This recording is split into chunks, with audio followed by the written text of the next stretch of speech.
First, I want to thank you for convening this hearing, and I want to express my eagerness to work with you and with all the members of this subcommittee to do absolutely everything we can to maximize the security of our aviation sector.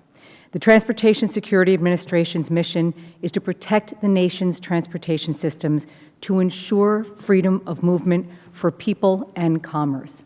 The TSA stands on the front lines in the effort to protect the traveling public, but we know that they do not stand there alone. Aviation security is a truly collaborative effort. Airports, vendors, airlines, and the TSA work as a team to prevent terrorists and criminals from harming the traveling public on the ground and in the air. All members of that team should be commended, as the aviation sector is stronger and more secure today than it has ever been. However, all members of that team must also be equally engaged in the effort to identify and correct any deficiencies in our aviation security.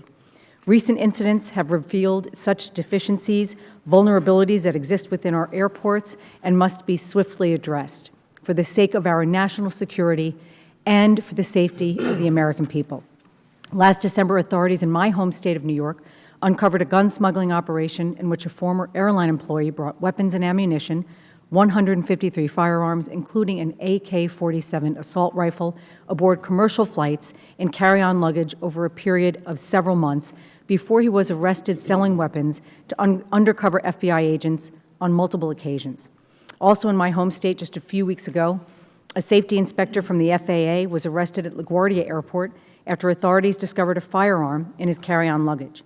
This individual flew from Atlanta to New York with a gun in his carry-on and was even allowed access to the cockpit, as the chairman stated, while the plane was in the air. It would be easy to point fingers at particular airports or airlines involved in these incidents, but that would overlook the most important lesson to be learned. Major deficiencies exist right now within our airport security systems, and if these incidents can happen at one airport, they can happen at any airport. That is the reality we face, and we're here today to ensure that these deficiencies will be corrected as quickly and completely as possible.